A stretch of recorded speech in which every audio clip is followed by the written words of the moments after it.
Hey guys, it's the Keto Mechanic here. Some of you are asking, what am I doing in the middle of this debate lately between vegans and carnivores? Well, you know, for the longest time I've been doing a low carbohydrate, Atkins, ketogenic, and carnivorous diet. I started with Atkins about 15 years ago. I did that for years, felt phenomenal, started teaching it to people. When I was in the military, ate a mainly carnivorous diet for months on end. And then I encountered a little bit of an accident, some training accident that kind of messed me up for years, and I kind of went off the dieting for a while, didn't pay attention to anything that I was eating, got into a depressed slump, gained a bunch of weight, hurt myself, gained even more weight, and then got back on it, lost 147 pounds in the last 2.5 years, but I've been kind of building for a while because I'm starting to get a lot of loose skin around my midsection. So I've been bulking quite a bit. Now I'm about to go back into a fasting / carnivorous with some vegetables added in, but not very much, mainly carnivorous and fasting, to try to lose this last 40 pounds. My goal is by March to be down to my goal powerlifting weight so I can compete in a middleweight, heavyweight division. Anyhow, lately there's been a lot of stuff about vegans versus carnivores and stuff like that, and guys, I can't tell you how genuine I'm trying to be here with all this, but you're gonna see on some of the videos I get a little crazy. You know, I curse, and I'm human, and I do things that I shouldn't be doing, and it just is what it is. What it is. I'm tired of seeing the one-sided information being put out by people with comedic semantics like vegan gains, and you know, I know a vegan diet is healthy. I know there are some deficiencies. I know some people can't live their whole entire life on a vegan diet. I know there's plenty of information out there that support veganism, and there's plenty enough information out there that support carnivorous eating and whole food-based ketogenic eating. I know there's information on both sides, but what I'm here is to do is show you the information that's on our side, the people that want to follow the type of dieting that I follow, the people that know veganism is not necessarily for them, the people that want a basis of information that's well-rounded, that's not backed up by some ideological way that they want to live or theory or whatever it is. To me, there are certain animals for food and there are certain animals for pets. I know there are certain places in the world that see animals for food in general. That's how they live. I'm not concerned with how they live. I'm concerned with how I live. I'm concerned with you, and I'm concerned with me. And I want to do the best for you and the best for me. And if I have to eat a cow to do that, I'm going to eat a cow to do that. I'm sorry. If you don't like this video and you're a vegan, you don't have to support what I say. You can give your little thumbs down and act like your little keyboard warrior in the message box below, because I know in real life you would never do anything about it, and I know in real life you would never say anything to me about it. It's all behind the screen and the keyboard that everybody's real tough. But 90% of you out there wouldn't have the balls to come up to somebody and say something in real life. It's just, it is what it is. Now, I want to show you how easy it is to go from, you know, you get home, you want to look up some kind of scientific study. Now, I just went on here and I typed in, is saturated fat bad for you? Or why is saturated fat not bad for you? I'm going to flip the camera screen around here, and I'm going to show you just things that pop up that don't specifically point out saturated fat's what causes heart disease, arteriosclerosis, things of that nature, stroke, and we'll go from there. Okay, this is from Harvard Medical School. I just typed in just a basic question about saturated fats. Why are saturated fats not bad for you? You know, this article pops up about trans fats and things of this nature, and then we go in between saturated fats. Let's look here. Saturated fats are common in the American diet. They are solid at room temperature, think cooled bacon grease. But what is saturated fats? Common source of saturated fat include red meat, whole milk dairy foods, cheese, coconut oil, and many commercially prepared baked goods and other foods. The word saturated here refers to the number of hydrogen atoms surrounding each carbon atom. The chain of carbon atoms holds as many hydrogen atoms as possible. It's saturated with hydrogens. Is saturated fat bad for you? A diet rich in saturated fats can drive up total cholesterol, which we all know this can happen. especially if you're going through an adaptation phase before it comes back down and normalizes. It always happens with keto or carnivore, and then after 3, 4, 5, 6 months, it always comes right back down and stabilizes, especially for new people. And tip the balance toward harmful LDL cholesterol. Well, there's a lot of controversy on LDL-C. A lot of people are starting to see now that the people have lived their whole life with high or semi-high or even, moderate LDL-C, 120, 140, and they have no problems at all. Actually, they're finding now that higher LDL-C, or just higher LDL in general, is healthier for you than extremely low LDL, because those people they're starting to see have a higher rate of all-cause mortality now. We'll get into that in some of the other videos, which prompts blockages to form in the arteries in the heart and elsewhere in the body. For that reason, most nutrition experts recommend limiting saturated fat to 10% of calories. A handful of recent reports have muddied the link between saturated fats and heart disease. One meta-analysis of 21 studies said that there is not enough evidence to conclude that saturated fat increases the risk of heart disease, but that replacing saturated fat with polyunsaturated fat may indeed reduce risk of heart disease. So here we have conflicting information. They're talking about studies that are out there that do say, which they're not linking here, that saturated fat is not the direct correlation of heart disease. And they're saying by replacing it with polyunsaturated fats, it may reduce the risk. Notice in science, nothing is 100% accurate. Nothing ever says 100% or this or that, or it's always may, and leads to or shows cause of, but never does it say this is what causes it. So let's back out from here and go to a different study. Okay, here we go. PubMed, the saturated fat controversy, importance of systematic reviews and meta-analysis. In adults worldwide, the number one cause of death is coronary heart disease. Current guidelines generally recommend reduced consumption of saturated fat to reduce the risk of cardiovascular disease. However, some evidence suggests that consumption of saturated fat does not increase that risk. Recently, to address the saturated fat controversy, whether or not saturated fat intake is a risk factor for cardiovascular disease, a number of systematic reviews and meta-analysis were performed. The paper aims to provide tools for understanding both. It starts with an overview of basic principles, systematic reviews, meta-analysis, and then it provides examples of current evidence from systematic reviews on the relationship between saturated fat intake and the risk of cardiovascular disease. Finally, based on the example from one recent systematic review, it explains how to read a meta-analysis, continuous updating of existing reviews, as well as the development of new systematic reviews is needed in areas in which the role of saturated fat remains unclear. Now,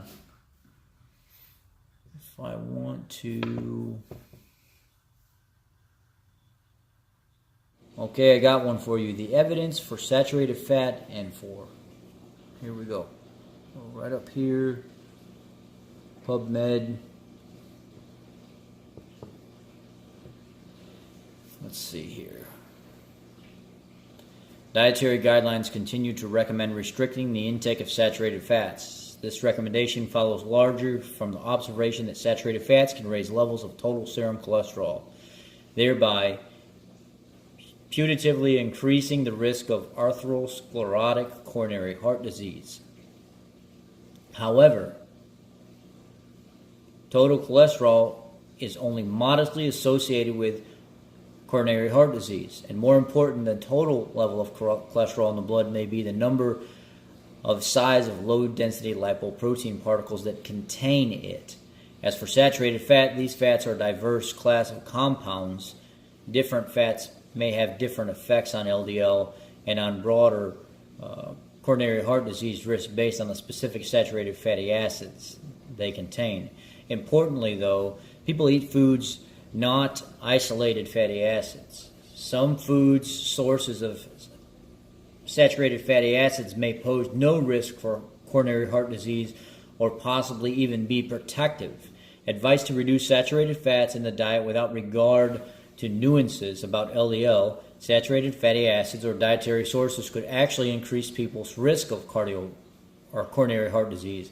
When saturated fats are replaced with refined carbohydrates, and specifically with added sugars like sucrose or high fructose corn syrup, the end result is not favorable for health. Such replacement leads to these changes in LDL, high-density lipoprotein, and triglycerides that may increase the risk of coronary heart disease. Additionally, diets high in sugar may reduce the abnormalities associated with elevated coronary heart disease, including elevated levels of glucose, insulin, and uric acid, impaired glucose tolerance, insulin and leptin resistance, non-alcoholic fatty liver disease, and altered platelet function. A diet high in added sugars has been found to cause threefold increased risk of death-induced cardiovascular disease, but sugars, like saturated fats, are a diverse class of compounds.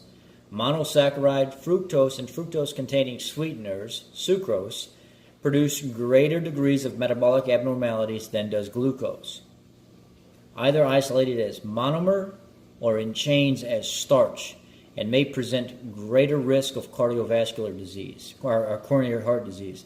This paper reviews the evidence linking saturated fats and sugars to coronary heart disease and concludes that the later is more of a problem than former. Dietary guidelines should shift focus away from reducing saturated fat and from replacing saturated fat with carbohydrates, specifically when these carbohydrates are refined. To reduce the burden of coronary heart disease, guidelines should focus particularly on reducing the intake of concentrated sugars, specifically the fructose-containing sugars like sucrose, high fructose corn syrup, in the form of ultra-processed foods and beverages. Now what I've done here is I've given you guys studies that did point out nothing specific, nothing saying that this is the direct cause, but studies that say we're focusing on saturated fat, but that's not really where we need to be focusing. We need to be looking at different types of sugars and carbohydrates that cause the inflammation in the body, that don't allow the body to process saturated fats properly. If we limit or restrict the amount of refined carbohydrates or sugar that we put in our body, then we could process fat very efficiently.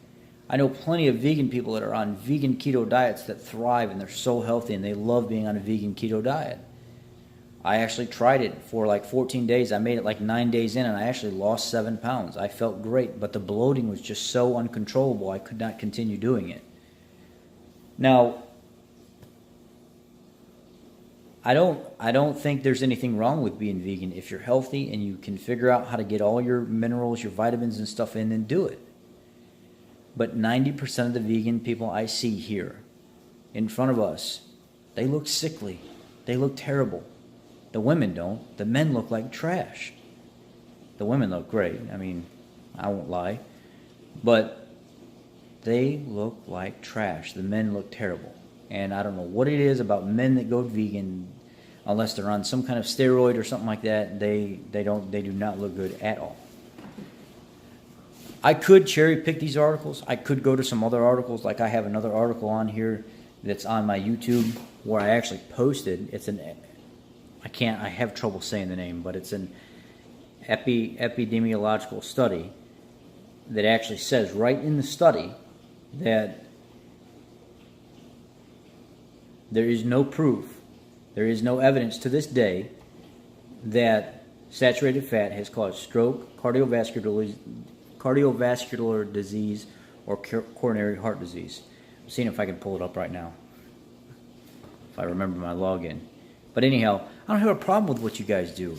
I'm just tired of the vegan bashing, our vegans coming our way to bash us. I'm tired of, it looks like my password is not correct. I don't remember what this stupid thing is.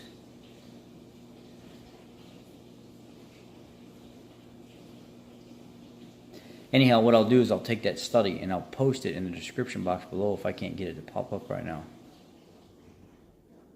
Anyway, I'll put it in the description box below. It's not a very long article at all. It just specifically states that there really is no proof that saturated fat causes that stuff. I don't have a problem with what people do. I really don't have a problem with what people do. But when it's ridiculous slandering and bashing and stuff like that, I won't put up with that. I won't put up with these doctors that think they know what they're doing, And they're the very reason that we're sick today. I mean, look, 60, 70 years ago, we pulled all the fat out of our diet. People were living low-fat lifestyles, and they got sicker and sicker and sicker. And now here we are today with this vegan push movement or whatever, because they don't want their precious animals harmed for food. Well, guess what? If I want a steak, I'm going to eat a steak. There ain't a damn vegan out there that's going to stop me from doing that. There ain't nobody, no doctor, no nothing that's going to stop me from doing that. That's my God-given right to do that, and that's what I'm going to continue to do. And if people don't like it, they can kiss my ass. That's as far as that goes. If I want a big old 24-ounce ribeye, I'm going to sit down and dig me into a 24-ounce ribeye. And if people don't like it, they can kiss my country ass. That's just how it is. That's it, Jack. I don't care. You want to challenge me? Challenge me. You want to put my face up all over the place and slander me and everything else? Go ahead and make me famous so my subscriber rating can go up too. I'd love for you to do it. I'm begging you to do it. Make that subscriber rating go up more so I can make more videos and I can click that monetize button. I can keep getting paid. Come on, fellas, do it. That chunk of change would be much appreciated. But in the grand scheme of things, look, guys, I could care less. I am a master certified mechanic. I make a great living. I don't do this stuff for money. I do this stuff because I was in a spot where I couldn't function. I couldn't wake up every day and go to work. I was miserable. I had anxiety, depression. I got on a ketogenic diet and it changed my life. I still got another 35, 40 pounds to lose. I want to lose in the next 4 months, and I plan on doing it. Maybe 5 months, whatever, just take my time. But I'm doing this, and I'm teaching people through my journey and my studying and stuff that's going on, and about the little bit of science and stuff that I know that does work, which tons of people have come back to me. People's doctors have even got involved and said, I actually like this dude's recommendations. I like what he's always telling you, come back and see your doctor. Don't do anything without talking to your doctor first. I'll give you a recommendation. I'm not telling you what to do, and then you go talk to your doctor about it and see what they say and evaluate it for yourself and your doctor. Keep them in the loop. And if they like it, they like it. That way, I don't get in trouble. Let me tell you guys something right now. Somebody threatened me one time saying by what I'm doing, I could get in trouble for. So I wanted to actually find that out because it was weighing on my mind. I called up the state medical board, and they said there's nothing anybody can do to you anywhere. If you're not changing a person's prescription, if you're not taking away from what their doctor has them doing every single day that they know is helping them heal or something like that, if you're just talking about nutrition, recommending like some vitamins or something like that, as long as they're clearing it with their doctor and stuff first, there's nothing anybody can do to you. You cannot go to jail. You cannot get sued. I'm not a doctor. You take my advice with a grain of salt. I've been doing this for a long time, though. So regardless of what Goji Berry or Vegan Gains or Cheryl Lowe or anybody else has to say, I could give a shit less. I'm here to help people heal, and if people don't like it, they don't have to watch it. Bottom line. But I'm not going to stand around and let a bunch of vegans talk out their ass and act like they know everything when there's multiple ways we can do this to heal. If you don't want animals to suffer or whatever you think it is that happens, then don't eat animals. Me, I'm going to continue doing what I do because it's my right to do that, and I'm going to continue to do that. And there's nothing that you're going to do to make me feel bad about a piggy dying or a cow dying or a deer getting shot for food. It's not going to happen, and it's never going to change. This world will never be vegan. Sorry. Anyhow, just wanted to show you guys a little bit of like kind of some information on both sides. Nothing gearing 100% saying saturated fat is not the cause. Nothing saying that it is the cause. There's an in-between. There's a far left and there's a far right. You choose. There are plenty of studies on there. I could cherry pick stuff here and just put exactly what I want to put in this video to support my cause, but that was not my case tonight. My case tonight was to show you you can find literally whatever you want on the internet and try to make it seem like somebody else is wrong. Okay. My little rant is over. Y'all be blessed. I got to do some grocery shopping. I'm actually going to go get some ribeye. It's on sale tonight. $4.47 a pound at Kroger. So I'm going to go get some cow. And I'm going to eat like a jolly fat pig that Vegan Gains is probably going to take this video and make me out to be anyway. But I appreciate the subscriber.